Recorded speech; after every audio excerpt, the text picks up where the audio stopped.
सगळ्यांचे सहकारी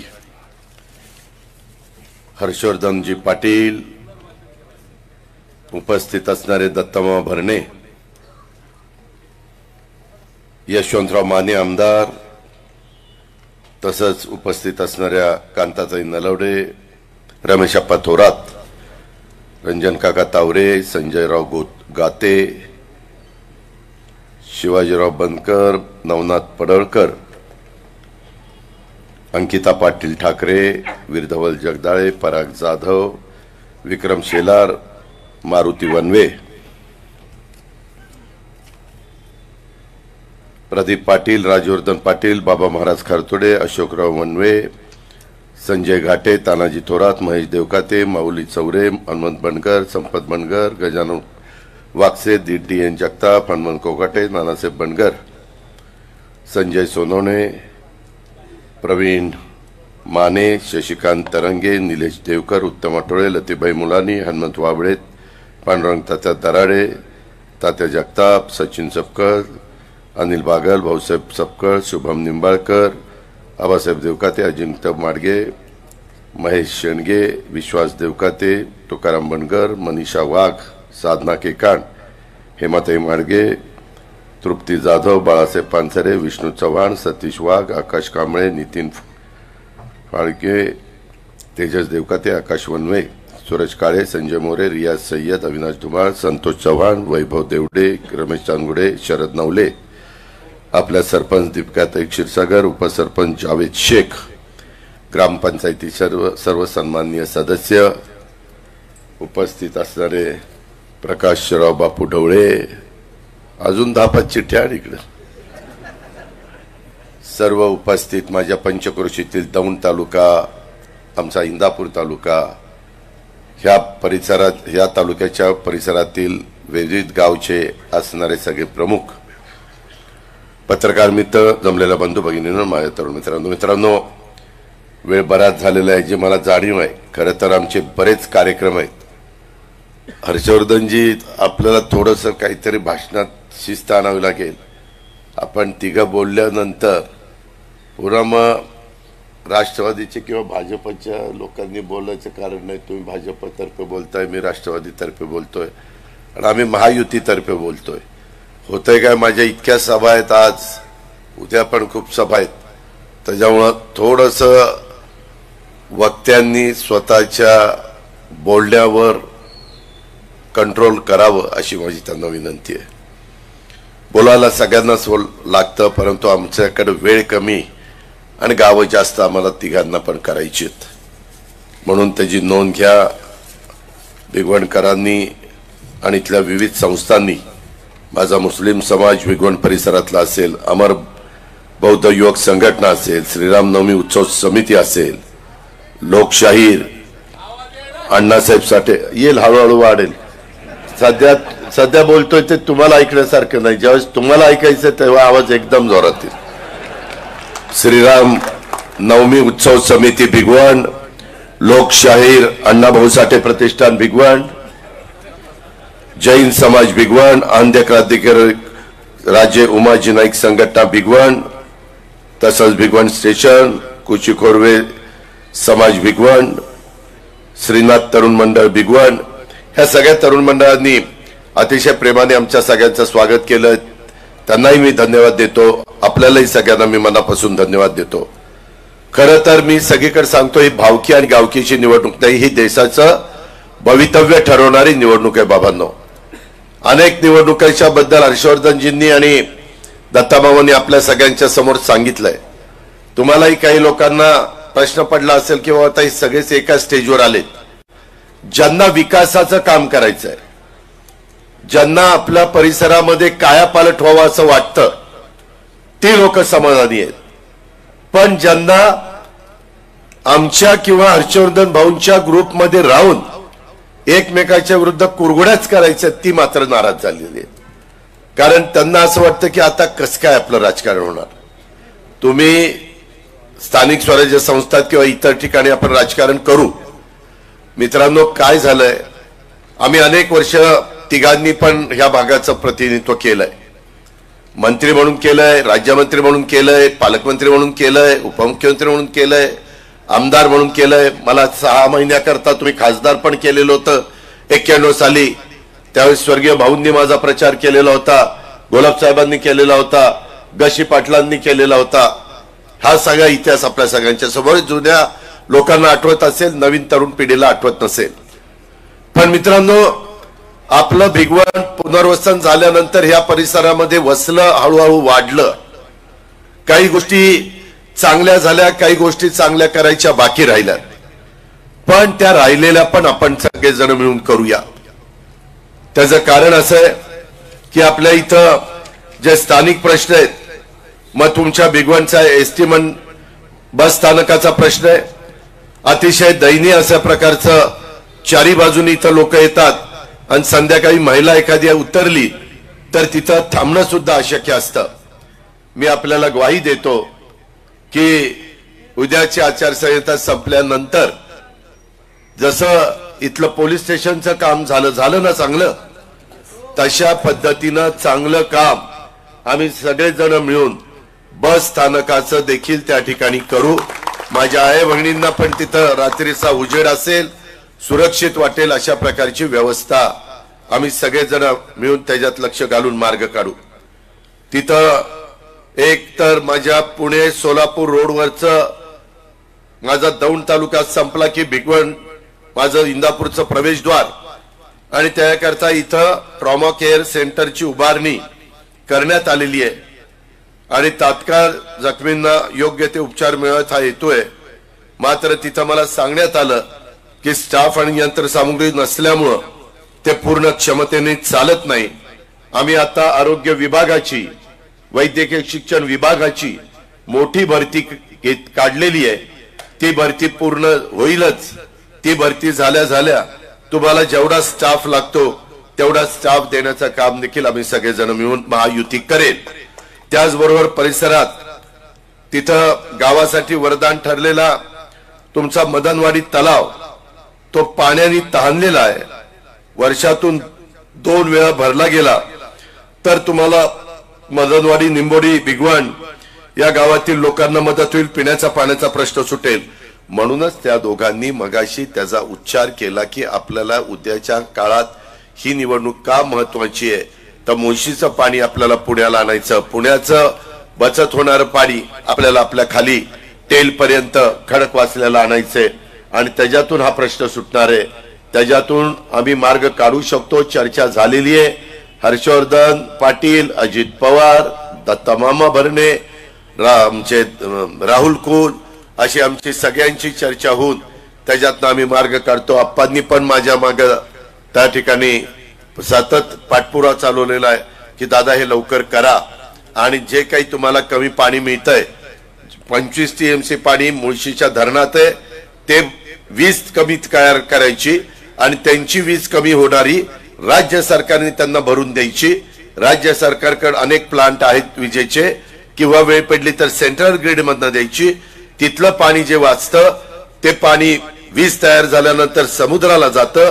त्याच्याऐवजी ते आपण पुण्याला प्यायला द्यायचं, टेमघर पुण्याला प्यायला द्यायचं आणि खडकवासला, पानशेत, वरसगाव ह्याचं पाणी पूर्वीच्या काळामध्ये धरणं होत असताना दौंड तालुका, इंदापूर तालुका, हवेली तालुका, बारामती तालुका ह्या सगळ्या तालुक्याला देण्याच्या बद्दल आपलं सगळ्यांचं काम त्या बाबतीमध्ये होत आहे. त्याच्यात तलाव पण भरले जात आहेत, त्याबद्दल आपण काही काळजी करू नका. पण त्याकरता उद्याच्या 7 तारखेला होणाऱ्या लोकसभेच्या निवडणुकीच्या निमित्तानं 3 मशीन येणार आहेत. पहिलं, दुसरं, तिसरं. पहिल्याच मशीन मध्ये आम्ही ज्याला विनंती करतोय महायुतीच्या उमेदवाराला, वरनं 2 नंबरचं नाव आहे सुनेत्रा अजित पवार, त्यांच्या पुढे घड्याळाचं चिन्ह आहे. ते घड्याळाच्या शेजारचं बटन दाबलं तर हर्षवर्धन आणि दत्तामावांनी सांगितलं तशा प्रकारे आम्ही दिल्लीमध्ये मोदी साहेबांशी, अमित भाईंशी बोलून केंद्राचा पैसा आणून, राज्याचा पैसा मी एकनाथराव शिंदे, देवेंद्रजी देऊच, त्याबद्दल काळजी नाही. लाकडी लिंबोडीचं काम सुरू झालेलं आहे. मगाशी त्यांनी सांगितलं तो 300 पर्यंत आकडा जाईल. त्याच्याकरता सोलर पॅनल बसवायला लागतील, तो खर्च वाढेल. यंदाच्या बजेटमध्ये मी जाहीर केलेले की सोलर पॅनलवरच आम्ही आता हे पंप चालवणार आहे. जनाई शिरसाई आणि पुरंदर उपसा सिंचन योजना, तसं आपली लाकडी निंबोडी पण योजना आम्ही त्याच्यामध्ये घेऊ, म्हणजे पाणीपट्टी आणि मेंटेनन्स येईल, त्याच्यामध्ये लाईट बिल येणार नाही, अशा प्रकारचं आपलं धोरण आहे. त्याचबरोबर तिथं महत्वाचा मुद्दा आमच्या हर्षवर्धन पाटलांनी काढला की शेतकऱ्यांना आपला ऊस मोठ्या प्रमाणावर इथल्या बारामती अॅग्रो कारखान्याला घालावा लागतो, मात्र इथं दम देण्यात येतोय असं माझ्या कानावर आलंय की जर तुम्ही आमच्या उमेदवाराला मतदान नाही केलं तर भविष्यात तुमचा ऊसासाठी अडचणी निर्माण होऊ शकतात, ही भीती सर्वसामान्य मतदारांच्या मनामध्ये आहे. आपण त्यांना आश्वासित करणे गरजेचे आहे. मित्रांनो, मी जसं बोलतो तसं वागतो एवढं तर खरं. मी शब्दाचा पक्का अख्ख्या महाराष्ट्राला माहिती आहे. एकदा शब्द दिल्यानंतर वाटेल ती किंमत मोजावी लागली तर मी हटत नाही. एक तर शब्द देताना 10 विचार करून शब्द देतो, पण दिला तर तो पूर्णत्वाला नेण्याकरता माझं सर्वस्व पणाला लावतो. मी आपल्याला या नेते मंडळींच्या साक्षीनं सांगतो की इथं आपण काळजी करू नका. तुमचा ऊस जात असताना तुम्ही कुठल्याही वजन काट्यावर जो योग्य वजन काटा आहे तिथं वजन करा आणि तो ऊस हर्षवर्धनजींनी इंदापूर तालुक्यातल्या उल्लेख केलेलाच आहे, परंतु जर तिथं लोड आला तर दौंड शेजारीच तालुका आहे, तिथं एक कारखाना आहे, तिथं साधारण 17,000 टन आता क्रशिंग होतंय. साधारण 17,000 होतंय. कदाचित थोडस पुढं मागे केलं तर 20,000 टन पण क्रशिंग होईल आणि पलीकडे 15,000 टन होतं. 35,000 टन जर क्रशिंग होणारे 2 कारखाने तुमच्या जवळ आहेत तर का तुम्ही कोणाच्या काकाला घाबरताय, बापाला घाबरताय? तुम्ही काही घाबरू नका. त्यांना कोणी सांगितलं ना ऊस नेणार नाही, जा म्हणा ऊस नको नेऊ. दुसरा आहे आमचा खमक्या ऊस न्यायला आणि काटा पण योग्य पद्धतीने करणार आणि त्यांच्यापेक्षा भाव पण जास्त देऊन दाखवणार आणि वेळेमध्ये पेमेंट करणार. ही गोष्ट तुम्ही लक्षात ठेवा. काय त्यामध्ये तुम्हाला आता विषय निघाला ऊसाचा म्हणून सांगतो, कारण आपल्या बॅकवॉटरवर खूप ऊस लागतोय. ऊसाच्या बद्दल इतर रंजन काका साक्षीला आहेत, हर्षवर्धनजी आहेत, दत्ता मामा, हे सगळे लोक आहेत. पाठीमागच्या काळामध्ये काँग्रेसच्या राजवटीमध्ये जास्तीचा ऊसाचा दर दिल्यानंतर इन्कम टॅक्स लागायचा, तशा पद्धतीनं जवळपास राज्यातल्या आणि देशातल्या कारखान्यांवर 10,000 कोटीचा इन्कम टॅक्स लागला आणि व्याज वाढत वाढत वाढत व्याजावर व्याज करत 25,000 कोटीला आकडा गेला. 15,000 व्याज आणि 10,000 मुद्दल. त्याच्यानंतर आम्ही अनेकदा, म्हणजे पूर्वी हर्षवर्धनजी काँग्रेसमध्ये होते, मी तर राष्ट्रवादीतच आहे, आम्ही दोघं अनेकांना घेऊन दिल्लीमध्ये जायचो. 20 वर्ष आम्ही प्रयत्न केला. किती? 20. पण त्याच्यामध्ये रंजन काका तुमच्या ह्याचं किती होतं माळेगावचं? 317 कोटी. सतत टांगती तलवार. काय करायचं? एका कारखान्याचं 317 कोटी. हे सगळं शेवटी अमित भाईंनी माफ केलं. ह्याच्या आधी कुणालाही माफ करता आलं नाही. पी चिदंबरमला नाही, ए.के. अँथोनीला नाही, प्रणव मुखर्जीला नाही, कुणाला नाही. काम करण्याची देखील हिम्मत लागते, धमक लागते. त्याच्यामध्ये तुमचं प्रशासनावर पकड लागते. प्रशासन तुम्हाला रिस्पेक्ट द्यायला पाहिजे आणि ते माफ केल्यावर त्याच्यामध्ये नवीन त्यांनी विषय काढला की काही कारखाने एफआरपी पेक्षा जास्त भाव देतात, त्यांचं काय? पुन्हा त्याच्यावर इन्कम टॅक्स बसणार. यंदा 400-500 कोटी रुपये सोमेश्वरने आणि माळेगावनी जुने कारखाने असल्यामुळं, कर्जमुक्त असल्यामुळं भाव जास्त दिले. मग त्याच्यावर 1/3 जर इन्कम टॅक्स लागला तर केवढ्यात खेळ पडायचा? त्यांनी सांगितलं की तुम्ही साखर आयुक्ताकडनं चेक करायचं, तुमचा खरोखरीच नफ्यातनं भाव बसलेला असेल, कर्ज न काढता, तर त्यालाही परवानगी. आणि फार मोठं संकट माझ्या ऊस उत्पादक शेतकऱ्यांचं महायुतीचं बद्दलचं एनडीए सरकारने दूर केलं. एवढंच नाही, मागे आम्हाला साखर 17, 18, 19, 20 कमी झाल्यावर कशी विकायला लागायची आणि मग शेतकऱ्याला भाव पण देता यायचा नाही. आता 31 रुपयाच्या आत साखर विकायची नाही असा नियम केलेला आहे. कुठलाही साखर कारखाना देशातनं 31 रुपयाच्या आत साखर विकू शकत नाही, व्यापारी 31च्या आत साखर घेऊ शकत नाही. हे कुणाच्याही डोक्यात आलं नाही. मागे अनेकांनी सरकार चालवली, ही वस्तुस्थिती आहे.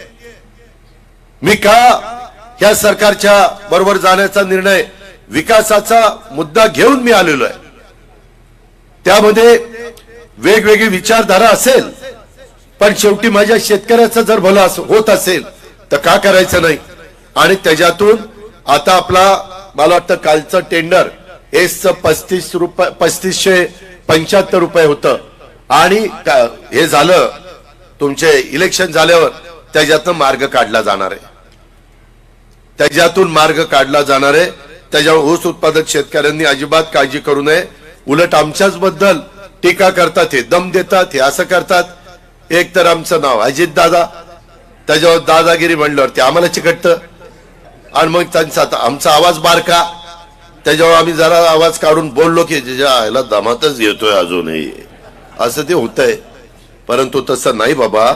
शेवटी आपण एकमेकाला समजून उमजून घेतलं तरच आपली पुढची वाटचाल चांगली होणार आहे. आणि म्हणूनच आम्ही त्या रस्त्याने चाललेलो आहे. आज Bhajap, Shiv Sena, Rashtravadi Congress party, RPI Gavai Athawale, RPI Kharat, Kawade saheb, त्याचबरोबर जय मल्हार क्रांती संघटना, रासप, रयत क्रांती, मगाशी खोत साहेब आले होते त्यांची, असे अनेक पक्ष, मनसे बाहेरनं बिनशर्त पाठिंबा, मनसे, ह्या सगळ्यांनी मिळून ही महायुती केलेली आहे. त्याच्यामध्ये सगळ्याच समाजाचे लोक आहेत. त्याकरता माझी तुम्हाला विनंती आहे की आपल्याला आपले सगळे प्रश्न सोडवण्याच्या करता घड्याळाच्या चित्राच्या शेजारचं बटन दाबून महायुतीच्या उमेदवाराला पाठवायचं आहे. भिगवण स्टेशनला थांबणाऱ्या रेल्वेचा थांबा हा लॉकडाऊन पासून बंद झाला. आज भिगवणला एकही गाडी थांबत नाही. तशा पद्धतीनं पूर्वीसारख्या थांबाव्यात. आपण जाऊ दिल्लीला, खासदार येतील, तुम्ही निवडून देणारे, बटन घड्याळाच्या शेजारी दाबलं तर, आणि त्याच्यातून आपण तिथं रेल्वे मंत्र्याला सांगू की हे आमचं काम आहे.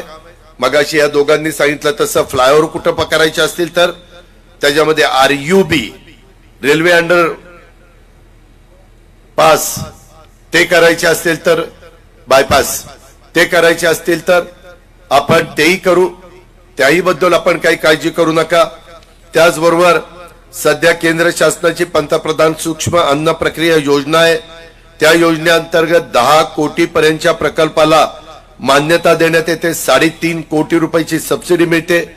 माझ्या तरुणींनी पुढे येऊन तर तशा प्रकारचे प्रकल्प काढले तर त्याच्यामध्ये आम्ही तुम्हाला मदत करू. मुद्रा लोन पूर्वी 10 लाखापर्यंत होतं, त्याला कुठल्याही प्रकारचं जामीन नव्हतं. आता पंतप्रधानांनी ते 20 लाखापर्यंत केलेलं आहे. ज्यांना नोकऱ्या मिळत नाही ते 20 लाखापर्यंत त्यांना मुद्रा लोन देऊन त्यांना त्याच्यातनं बाहेर काढू. त्याच्या संदर्भामध्ये वेगवेगळे समाज आहेत, त्या समाजातल्या तरुणींना पुढे आणण्याच्या करता खूप योजना मी आणल्यात. उदाहरणार्थ अण्णासाहेब पाटील महामंडळ मराठा समाजाच्या करता जर कुणाला काही वाहन घ्यायचं असेल, ट्रॅक्टर किंवा आणखीन काही, तर त्याचा जी किंमत आहे ती बँक लोन देणार. आता PDCC बँक आणि बारामती बँक मोठ्या प्रमाणावर लोन देत आहे आणि त्याचं व्याज 5 वर्षाच्या करता राज्य सरकार भरणार. तुम्ही मुद्दल फक्त फेडायचं आणि त्याच्यानंतर तुम्ही कर्जमुक्त होणार. त्याच्यातून तुम्ही स्वतःच्या पायावर स्वतःचा व्यवसाय सुरू करणार. करोडो रुपये ह्या संदर्भामध्ये आपण देतोय. असं सगळ्याच समाजाच्या करता, धनगर समाजाला पण आपण तशाच पद्धतीनं, आदिवासीमध्ये आता काही अडचणीमुळे घालता येत नाहीत, त्याच्यामुळे आदिवासींना मिळणाऱ्या सवलती 1000 कोटीची तरतूद करून ही त्यांना देण्याच्या बद्दलची कारवाई सुरू झालेली आहे. त्याच पद्धतीनं माझा आदिवासी समाज, मागासवर्गीय समाज, ह्या सगळ्यांच्या बाबतीमध्ये आपण त्या ठिकाणी करतोय. मित्रांनो, उजनी धरणामध्ये मच्छी व्यवसायाच्या वाढी करता त्याच्यामध्ये विशेष प्रयत्न केले पाहिजेत. साधारण ऑगस्ट मध्ये पाणी यायला सुरुवात होती चांगल्या प्रकारे. वरची धरणं भरल्यानंतर आपलं वरसगाव, पानशेत, खडकवासला, टेमघर, चास कमाल, बामा आसखेड, पवना, कुकडीची 5 धरणं आणि गोड ही सगळी धरणं भरल्यानंतर ओव्हरफ्लोचं पाणी इकडे येतं. ते येत असताना तिथं खास करून भोई समाजाच्या तरुणांना रोजगार व्हावा म्हणून यावेळेस आग्रह केला मी. त्याच्यामध्ये मामा तुम्हाला 1 कोटी रुपयाचं बीज पैसे डीपीडीसी मधून दिले, परंतु त्याला उशीर झाला असं काहींचं म्हणणं. यावेळेस आचारसंहिता संपली की लगेचच डीपीडीसीचा प्रमुख या नात्याने त्या संबंधितांना सांगेन की वेळेमध्ये ते सोडा, कारण ते माझ्या मासेमारी करता आणि माझ्या मासे खाणाऱ्या लोकांच्या करता ते फायद्याचं आहे. अशा पद्धतीनं आपण करू. तुमच्या इथं फ्लेमिंगो पक्षी मोठ्या प्रमाणात येत आहेत, पर्यटनाला चालना देता येईल. कुंभारगावला पक्षी पर्यटन विकास हा आपण करू शकतो, त्याही बद्दल आपण काळजी करू नका. माझी विनंती एवढीच आहे, दत्ताबाबा भरणेला आहे, हर्षवर्धन पाटील साहेबांना आहे, महायुतीच्या सर्व घटक पक्षांच्या कार्यकर्त्यांना आहे, तुम्ही जरा पाठपुरावा करा. मी ताबडतोब त्या मीटिंग लावत जाईल आणि त्या पद्धतीनं आपण मार्ग काढू. जिथं मला मुख्यमंत्र्यांच्या पर्यंत न्यावं लागेल किंवा कॅबिनेट पुढे न्यावं लागेल ते आपण तिथपर्यंत नेण्याचं काम करू. तुम्ही त्याच्या संदर्भामध्ये यत्किंचितही शंका मनामध्ये बाळगू नका. भिगवण हे शहर जाताना आम्हाला अभिमान वाटतो. मित्रांनो, मी पहिल्यांदा सिनारमास नंतर त्या कंपनीचं नाव मला वाटतं बिल्ड असं झालं आणि ते झाल्यानंतर तिथले अधिकारी म्हणायचे की दादा तुमच्या तिकडे बारामतीला यायला फार त्रास होतो, आमच्या अधिकाऱ्यांच्या कर्मचाऱ्यांच्या मुलांना इथंच इंग्लिश मीडियम स्कूल काढा. त्यांनी जागा दिली, तिथं काढले, अनेक वर्ष चालली.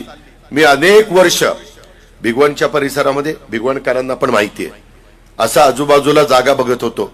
शेवटी मला ती जागा आपल्या इंदापूर तालुक्यातच न मिळता मला बॉर्डरवर जावं लागलं, त्या ह्याच्यामध्ये दौंड तालुक्यामध्ये, आणि दौंड तालुक्यामध्ये स्वामी चिंचवली तिथं जागा मिळाली. भिगवणमध्ये असल्यासारखंच आहे. कशी इमारत बांधली, अतिशय जबरदस्त इमारत बांधली. सगळ्या नॅचरल स्कोपचा फायदा करून घेतला, रस्ते बिस्ते करून घेतले. कुठलंही काम मी ज्यावेळेस हातामध्ये घेतो त्यावेळेस एक तर काम घेताना 10 विचार करतो, पण घेतल्यानंतर अतिशय उत्कृष्ट नंबर 1चं काम, ही माझी खास खासियत आहे, ती मला आवड आहे. ते मला मनापासून सकाळी लवकर उठून ते काम करायला आवडतं. आता रमेश आप्पा थोरातांना पण परवा सांगितले, राहुलला पण सांगितलंय, आम्हाला जागा एक मिळाली. किती एकर मिळाली विरजवळ? कुठे किती एकर मिळाली? 7 एकर. अजून जवळपास अजून वाढवतोय.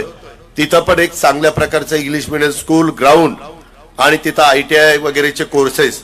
इथं पण मी हे थोडस माझं अजून काम चाललंय.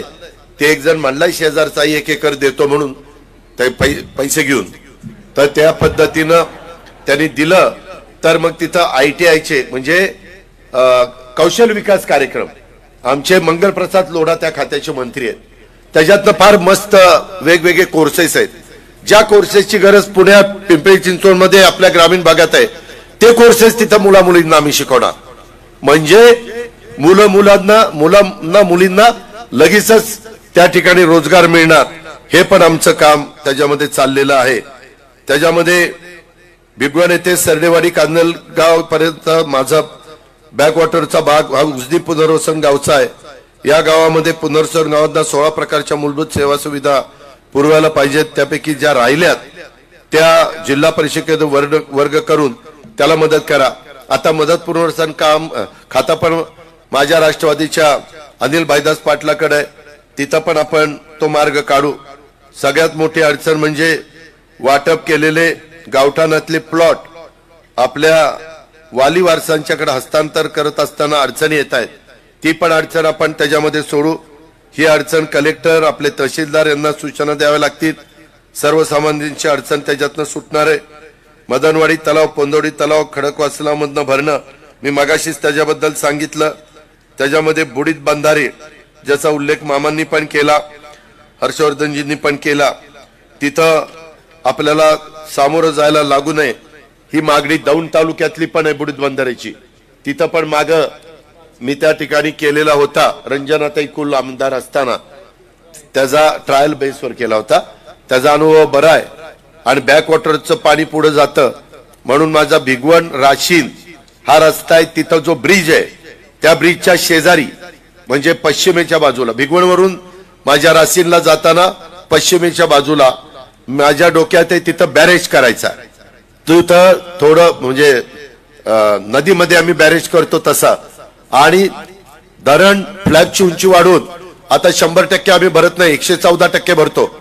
वरचं पाणी हे आपण तिथं अडवायचं आणि पाणी पुढचं गेलं तरी माग माझा कर्जत तालुका, दौंड तालुका, इंदापूर तालुका यांचे फुटवाल लोकांना पुढं न्यावे लागतात, चाऱ्या काढाव्या लागतात कारण पाणी पुढे जातं.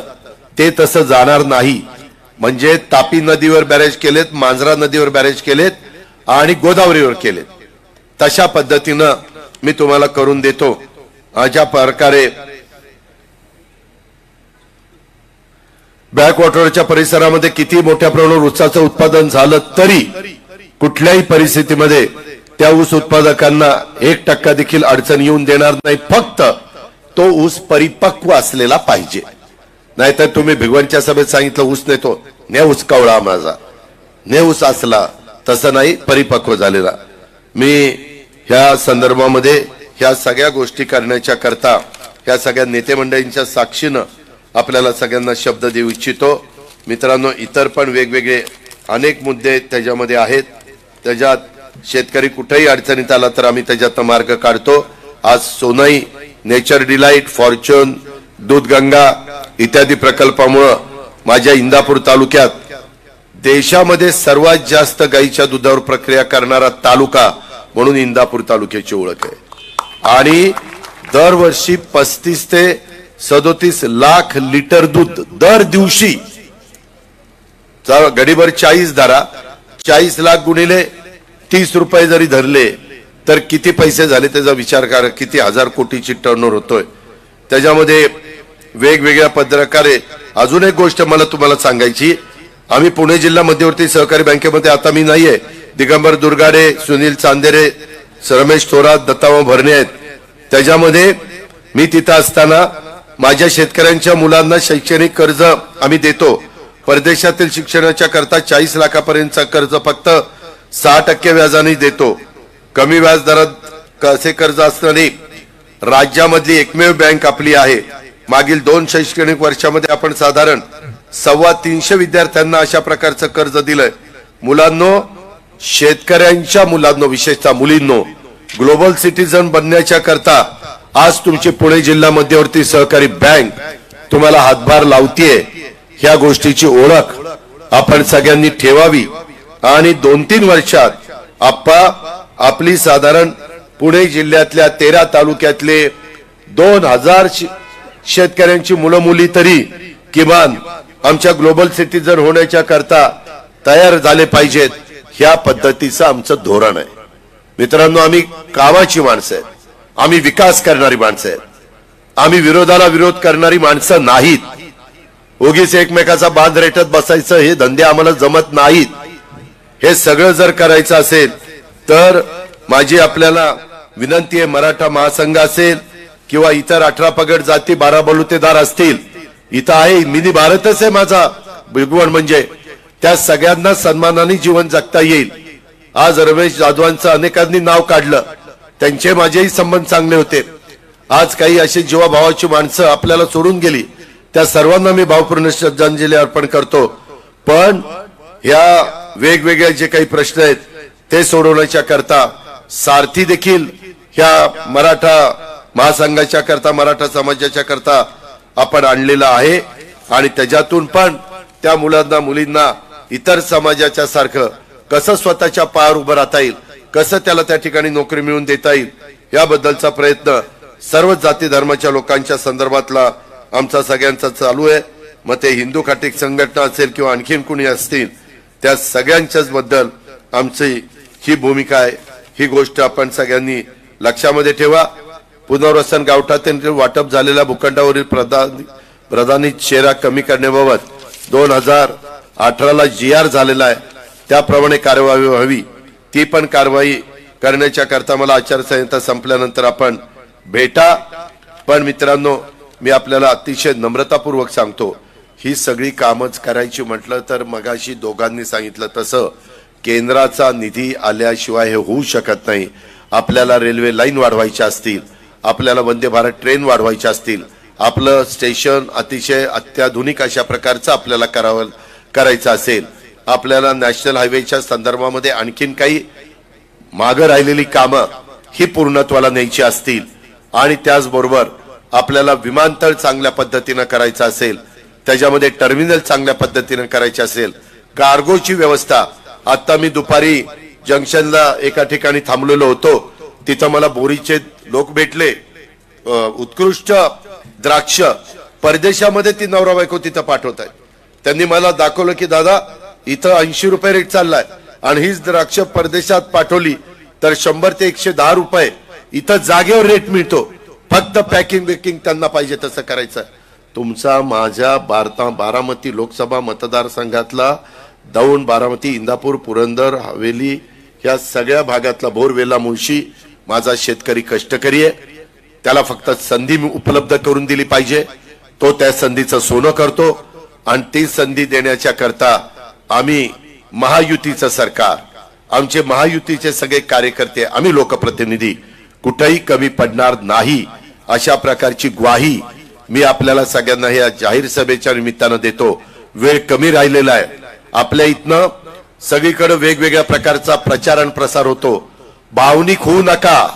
ही भावनिकची लढाई नाहीये, ही भवितव्याची लढाई आहे, ही आपल्या प्रपंचाची लढाई आहे. जर पुण्यामध्ये पाणी सगळं संपलं आणि आमच्यासारखे प्रयत्न करतात समोरचे, तर कुणीच काही प्रयत्न करू शकणार नाही, कारण त्यांनी मागं काही करू शकले नाही. ही आपली शोकांतिका आहे.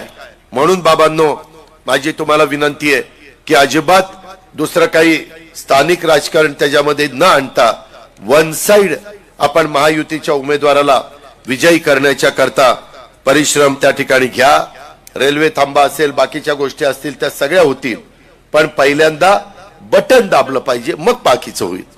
त्याकरता बटन दाबायचं पवित्र काम 7 तारखेला सकाळी 7 ते संध्याकाळी 6 वाजेपर्यंत 11 तास आहे. ह्या पद्धतीनं करा अशी माझी तमाम भिगवण आणि भिगवणच्या पंचक्रोशीतील जमलेला माझ्या बांधवांना, भगिनींना आग्रहाची, नम्रतेची, कळकळीची विनंती करतो. तुम्ही जर उद्याच्याला महायुतीचा उमेदवार विजयी केला तर तुमच्या विश्वासाला कुठेही तडा जाऊ न देण्याचं काम हे युतीचे उमेदवार सुनेत्रा पवार करतील अशा प्रकारची ग्वाही मी आपल्याला देतो. ऑनलाईन प्रक्रियेमध्ये दूध उत्पादकांची नावं चुकलेली आहेत, त्यामुळे अनुदान मिळालं नाही.